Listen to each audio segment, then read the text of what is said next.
नमस्कार स्टूडेंट, क्या आप जानते हैं कि यदि किसी ऊंचाई पर कोई हवाई जहाज़ उड़ रही हो और वो नदी के बीचों बीच ठीक ऊंचाई पर हो,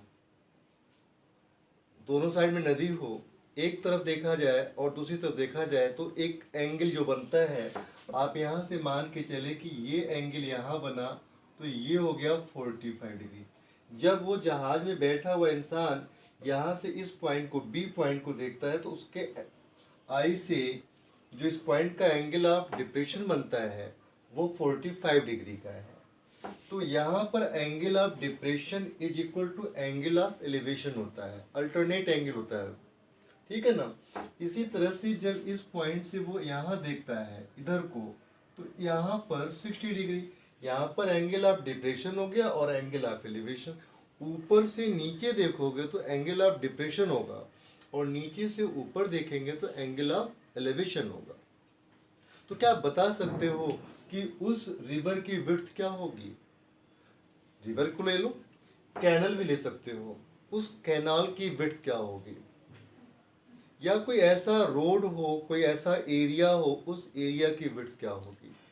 कोई प्लेन हो, इस तरह के कोई भी चीज़ हम कर सकते हैं। टेबल सरफेस के ठीक ऊपर कोई चीज़ है, वहाँ से देखने पर इस पॉइंट का या इस एज का या इस इसका जो एंगल ऑफ डिप्रेशन बन रहा है उसके द्वारा क्या आप बता सकते हो कि एंगल ऑफ टेबल का जो ब्रेड्थ होगा, टेबल की जो लेंथ होगी वो क्या होगी? इसी पर ये क्वेश्चन डिपेंड कर रहा है और ये क्वेश्चन एग्जाम के लिए बहुत इंपॉर्टेंट है। इस क्वेश्चन की आप भरसक पूरी तैयारी करें और इस तरह के जो भी क्वेश्चन आपको मिले उस पर प्रैक्टिस जरूर करें। आइए क्वेश्चन करते हैं। यहाँ पर ये ट्रायंगल बना हुआ है PBM।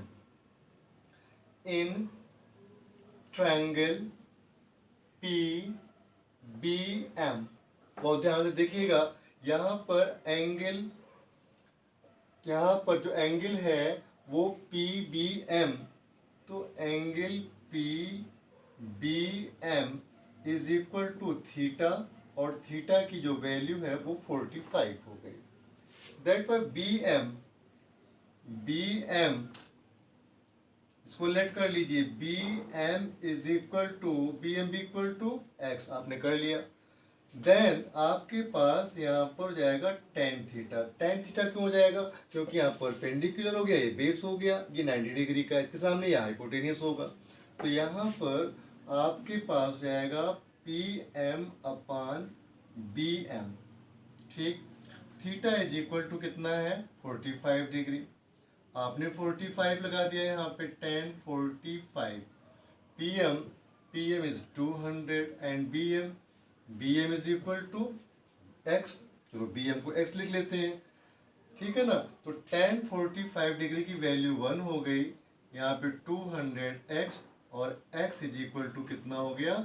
200 मीटर।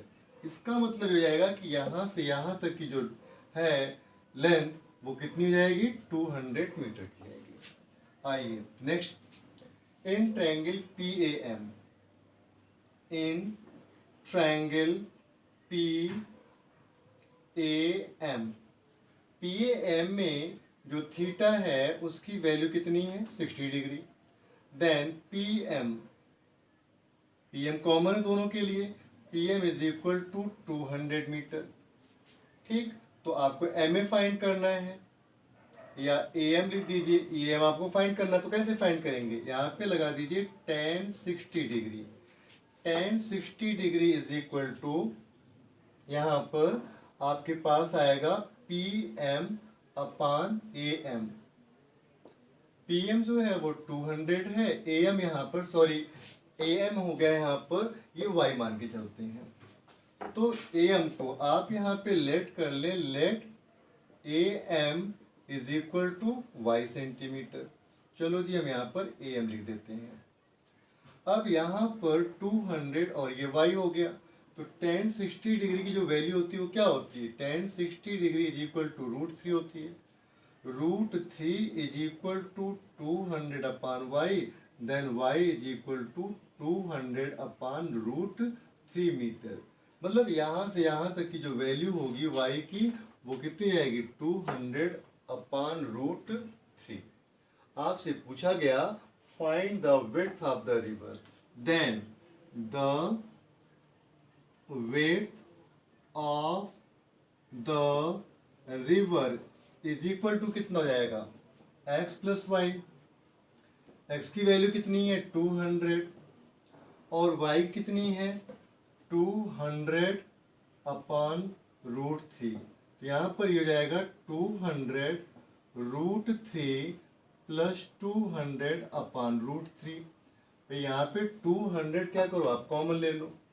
जब 200 आप कॉमन ले लेंगे तो यहाँ पर हो जाएगा root 3 plus 1 upon root 3 upon root 3 meter. अच्छा, यहाँ पर चाहें तो आप इसको छोड़ दें, यहाँ पर चाहें तो आप इसको छोड़ दें या फिर इसको रेशलाइज कर लें। यहाँ पर इसको रेशलाइज कर सकते हो आप। तो यहाँ पर आप लिखेंगे रेशलाइज करने के लिए कि 200 रूट 3 प्लस 1 और ये रूट 3 ऊपर पहुँच जाएगा और यहाँ पर रूट 3 इंटू रूट 3 हो जाएगा। तो क्या हो जाएगा यहाँ पर 200 रूट 3 है ना, यहाँ पर इसके साथ होगा 3। तो यहाँ पर आप इस तरह से इसको कर सकते हो, यहाँ पर कोई इसका इश्यू नहीं है। हम तो कहते हैं कि आप आंसर्स को यहाँ छोड़ दो, नहीं तो लेंथ आपके लिए लेंथ ही जाएगा और आप इसे कर नहीं पाएंगे। या करना चाहो तो आप फिर करो। आइए करते हैं इसको। 200 यहाँ पर है तो 200 रूट 3 प्लस इसकी मल्टीप्लाई इससे भी होगी 200 और ये रूट 3 ऊपर चला जाए और upon root 3 and root 3 multiply के फॉर्म में रहेगा। तो यहाँ पर क्या जाएगा 200 और ये 3 600 हो जाएगा और यहाँ पर प्लस 200 रूट 3 और यहाँ पर 3। ठीक है, और इसको आप कैंसिल आउट कर दें। यहाँ पर 3 से करिए तो 3 2 जा 6 200 is equal to 200 plus 200 root 3। ये प्लस फिर भी नहीं हो सकता, तो इसलिए मैं कहता हूँ कि आप इस क्वेश्चन को यहीं पर छोड़ दें, बेहतर रहेगा, क्योंकि यहाँ पर आने में आपको प्रॉब्लम हो सकती है। ठीक है ना, इस तरह के क्वेश्चंस आप यहाँ पर इसे करें और दूसरों को शेयर करें। Thanks to watch.